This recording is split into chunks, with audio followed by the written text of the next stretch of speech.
National conference के अध्यक्ष doctor Farooq Abdullah ने अंतर्राष्ट्रीय मानवाधिकार समुदाय से पाकिस्तान के कब्जे वाले कश्मीर यानी पीओके का दौरा करने की अपील की है। श्रीनगर में उन्होंने कहा कि संयुक्त राष्ट्र के मानवाधिकार विभाग को पीओके जाकर वहां के हालात का जायजा लेना चाहिए और यह सुनिश्चित करना चाहिए कि लोगों की शिकायतों का समाधान हो। फारूक अब्दुल्ला ने कहा कि पीओके के लोग भी अपनी मुश्किलों से राहत पाने के हकदार हैं। यूनाइटेड नेशंस के ह्यूमन राइट्स कमीशन है, उनको जाना चाहिए और वहाँ देखना चाहिए उनकी मुश्किलात क्या है और उन मुश्किलात को दूर करने की कोशिश करनी चाहिए। मैंने बहुत वज़ीर आज़म और फॉरेन मिनिस्टर से भी गुजारिश की कि साहब वो इतना बोलते रहते हैं, कहते रहते हैं कि वो हमारा हिस्सा है। अगर आपका हिस्सा है तो फिर बात क्यों नहीं करते हैं? क्यों नहीं बोलते हैं कि वहाँ पे जो हो रहा है उसको रोकिए? मैंने कहीं नहीं सुना, पता नहीं आपने सुना होगा या नहीं। मैंने नहीं सुना कि उन्होंने कोई बयान दिया इसके बारे में। से दैट बट सवाल इस बात का अगर है तो वे बात क्यों नहीं करते? वे बात नहीं कर रहे हैं। पाकिस्तान के कब्जे वाले कश्मीर यानी पीओके को लेकर गंभीर दावे सामने आए हैं। पाक ऑक्युपाइड कश्मीर से आए शरणार्थियों ने आरोप लगाया कि बुनियादी अधिकारों और लोकतांत्रिक आजादी की मांग कर रहे स्थानीय लोगों पर पाकिस्तान की सुरक्षा सेनाओं ने सख्त कार्रवाई की। इनका दावा है कि शांतिपूर्ण प्रदर्शनकारियों और निहत्थे नागरिकों पर बल प्रयोग किया गया। इन पर डंडे और गोलियां चलाई गईं। शरणार्थियों का कहना है कि इस कार्रवाई में कई लोगों की मौत हुई और कई अन्य लोग घायल हुए हैं। देखें, ऐसा पहली बार नहीं हो रहा। जब से पाकिस्तान ने उसको हथियाया हुआ है, नाजायज़ कब्जा किया हुआ है, वहाँ पर चुनाव कभी निष्पक्ष नहीं हुए। और दूसरी बात यह है कि पाकिस्तान की कोशिश रहती है कि उस एरिया की डेमोग्राफी को बदला जाए और काफ़ी हद तक उसने बदल भी दिया है। ख़ास तौर पर जो मीरपुर के इलाके हैं वहाँ तो आज कोई भी मीरपुर का रहने वाला सज्जन नहीं रहता।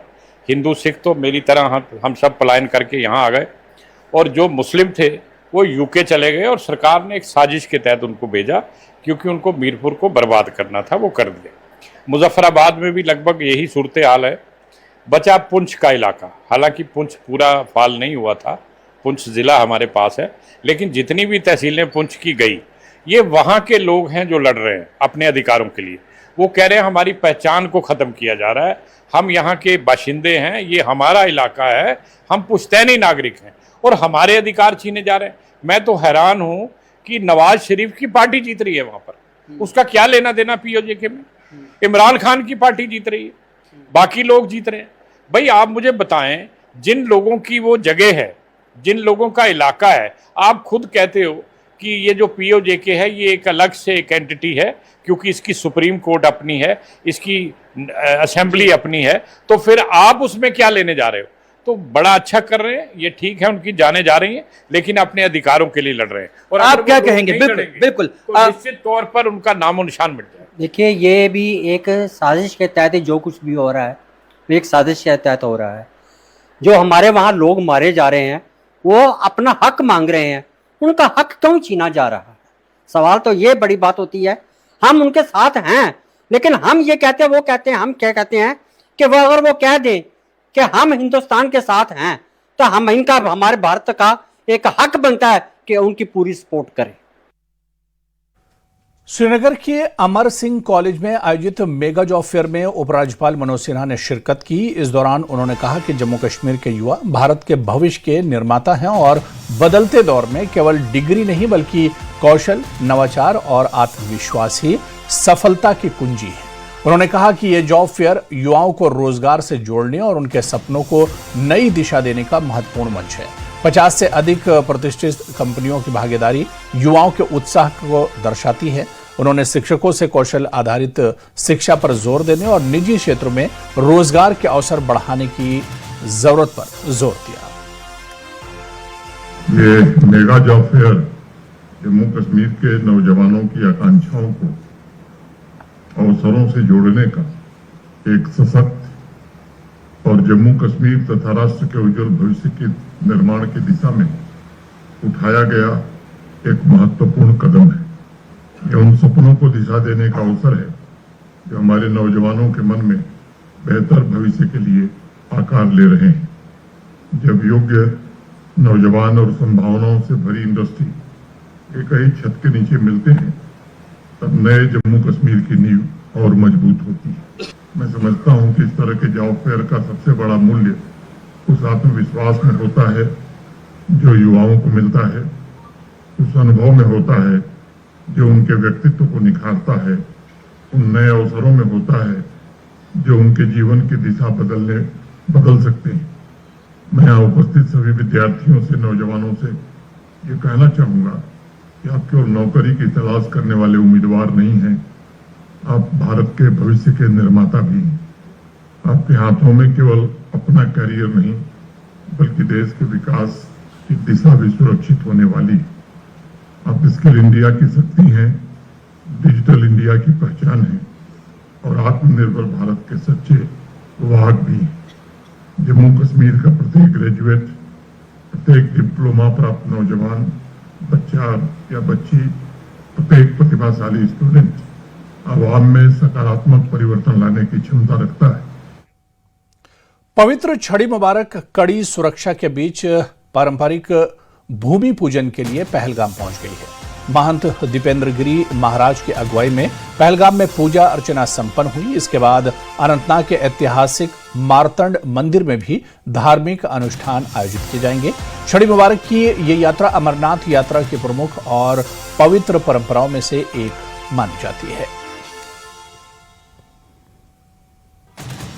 राम शंकर है। कहाँ से आए आप? हम बरनाला पंजाब से आए हुए हैं और हमारा लंगर लगा हुआ 8 नंबर से बेस कैंप में लंगर लगा हुआ, तो हमें बड़ी खुशी हो रही है। आज भूमि पूजन हो रहा है, हमारे बड़े भाग हैं और सब सुखी रहे। इससे पहले आपने भूमि पूजन में कभी शिरकत की? जी मैंने कई बार किया। मैं 22 साल से बराबर आ रहा हूँ। 22 साल? हाँ जी। और तो हम लंगर की सेवा करते हैं और भूमि पूजन पे जरूर आते हैं। भूमि पूजन पे आप जरूर आते हैं? जी महाराज जी के दर्शन करते हैं और सभी सुखी रहे, सब बढ़िया रहे। आज छड़ी मुबारक आज यहाँ पहुंची है पहलगाम, क्या आपका मैसेज, क्या पैगाम? हमारा मैसेज यही है कि बड़ी अच्छी यात्रा होती रहे।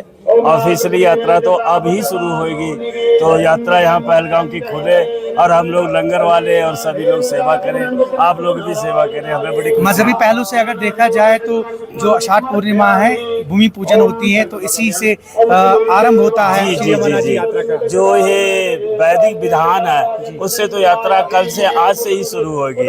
तो जब छड़ी पूजन होगा उसके बाद में यात्रा शुरू होती है।